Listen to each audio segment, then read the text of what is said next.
Thanks for clicking on Conversations with Crosswinds Counseling. I'm Curtis Smith, and I invite you to subscribe to our podcast and to like and share it as well. I hope you enjoyed today's episode.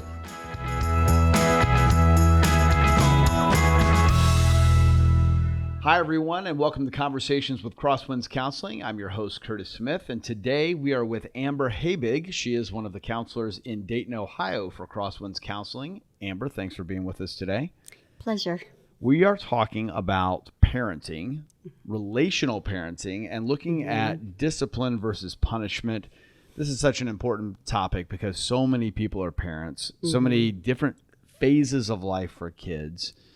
Give me your thoughts on relational parenting overall. When you say that, when you work with couples to get through their parenting issues, what does that look like? I think it's good to ask about what their parents were like and what was modeled for them, and to help expand on what relationship parenting looks like. It's very different from punitive. I don't think this is overly vulnerable. I'll be a little bit vulnerable. As I have aged, I find myself talking more, doing more like my dad. I can hear him when I speak. Sometimes I can hear his voice coming out. I can see myself in things that I do. How hard is it as parents for us to get away from that influence? It's such a huge influence. Our parents. Do people always fall into the box of doing things the way their parents did them and acting and speaking that way? You know, the number one way kids learn is through modeling, more than it's monkey see, monkey do. You can say things, but we learn through example. Yeah. So it can be hard to break old patterns, but change is possible. That's why we do counseling. And I'm sure you wouldn't change the way your father did some things. Sure. Yeah. Yeah. Some things maybe, but not everything. He did a lot of things well. And I am fortunate. I came from a loving family, both parents. They're still married. They've been married more than 50 years. And so I had a good model, right? Things were modeled well for me. Do you find that a lot of the parents that you work with come from a model that wasn't so healthy? Unfortunately, there's a lot of trauma in people's lives, and they're still processing their own trauma sometimes, and they didn't always have healthy behaviors modeled for them. But they're motivated and ready to make changes and wanting to be good parents. And I've seen satisfactory progress with them reaching their goals. How do you help someone who hasn't dealt with their own trauma, their own issues, their own concerns? Now they've become parents. Now they have maybe an infant or a toddler or even a teenager. And they're working through being a parent and all the challenges that come with that. And there are lots of them. Right. When they haven't dealt with their own trauma, how do you, as a counselor, how do you dive in and help someone in that situation? I primarily work with the parents as a team with the children. Some of that does involve validating and listening to the parents' stories. If it's significant trauma where they meet the criteria for a trauma disorder, it may be beneficial for them to seek their own counseling. And then they'll achieve greater results that way. So you have to kind of separate the person as an individual versus them as a parent. Right. It can be easier to help focus on specific goals that way. Not always necessary, but practicing with the child in the moment, and working as a team and helping them identify their own triggers and anxiety. When you work with parents, is it helpful to have the children present, to work together as a family? I assume part of that depends on age, but how do you do that? Do you tackle that with the parents only, or as an entire family with the kids, or sometimes question. Either way? Yeah. So I've worked with children from ages 2 to 18, and some things, like if the child has been through significant trauma, you want to do some phone interviews first without the child present. and maybe talk about progress privately. But overall, it's mainly working in the moment on parenting strategies using child-directed play. Okay. What does that mean? Child-directed play. So children don't have a lot of controller options in their life. Yeah. And a lot of them here, you're meant to be seen and not heard. All right. So giving at least 5 minutes a day of child-directed play can cut down defiance by up to 50%. And what that looks like is the child is leading the play. The parent only intervenes or starts to direct if it were to become unsafe, Okay. like breaking or throwing things. So the child decides Play-Doh, whatever it is they're doing.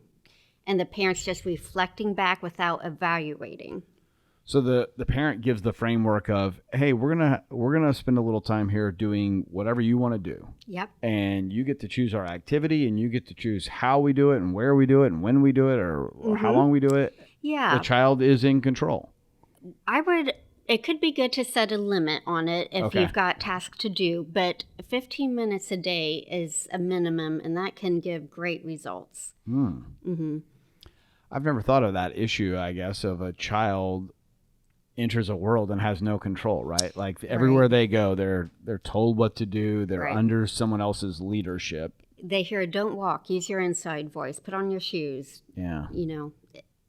Don't eat cake for breakfast, whatever.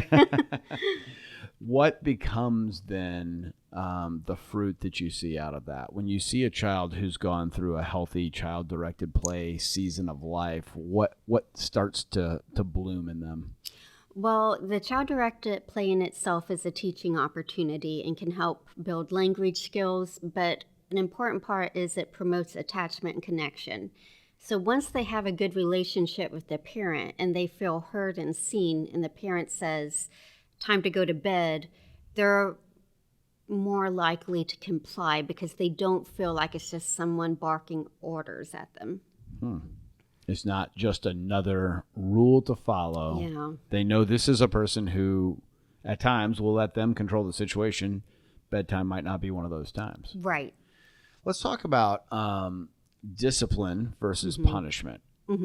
All parents have to provide discipline, or they should provide discipline. Right. At times, kids need it, right? That's part of how we learn. Right. But punishment and discipline are two different things. From a counseling perspective, tell me how you define those things and how you look at the differences there. Sure. Punishment is more about shaming and fear-based and maybe a timeout, which isn't the worst kind of punishment, but it could be reframed as a time for you to go to your calming corner and self-regulate. Conscious discipline, I think a discipline is almost synonymous with teaching. So there could be natural consequences. You used all your paint supplies today, and now you don't have any the next day, and that was a learning opportunity. What are we going to do differently? But otherwise, consequences doesn't have to be a negative word. It's just learning about how life works. Yeah.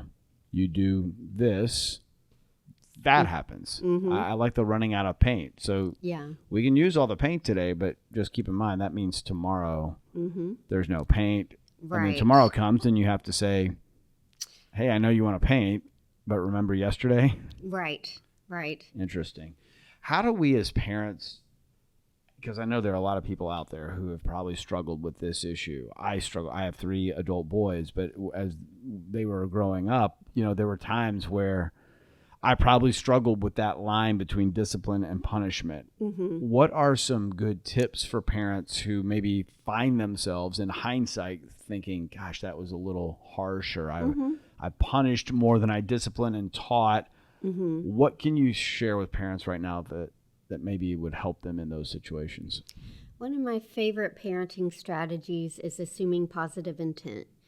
And so what that looks like, instead of becoming triggered yourself by saying the child is being disrespectful, normally that's not the purpose of the behavior. If you've got a kid tugging on your arm, interrupting while you're trying to talk, you can assume positive intent by saying, I see you want my attention right now. And then teach the missing skill. When you want someone's attention, you can tap on the shoulder and say, "Excuse me," if it's important. So just assume the child isn't out to make your life miserable. Right. That's probably a good tip for all human relationships, right? Assume the best, assume that people don't have a horrible motive, give them the benefit of the doubt. That seems like it has good use outside of parenting too. Absolutely. Yeah. Amber, thank you so much. This is such an important and big topic because so many people are parents, right? And it's fun at times, and it's certainly rewarding and rich, but it is such a challenging thing. And there's so many different phases of life with our kids, so it's a good thing to talk about and learn about. If you would like to meet with one of our wonderful counselors here at Crosswinds, like Amber or any of them, and talk about parenting concerns or struggles or issues that you're having, all you have to do is go to crosswindscounseling.org. Amber, thanks for being with us today on the podcast. We will see you next time on Conversations with Crosswinds Counseling.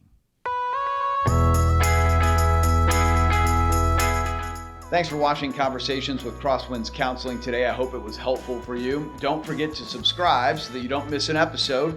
Like and share it as well. We appreciate that and hope you have a great day.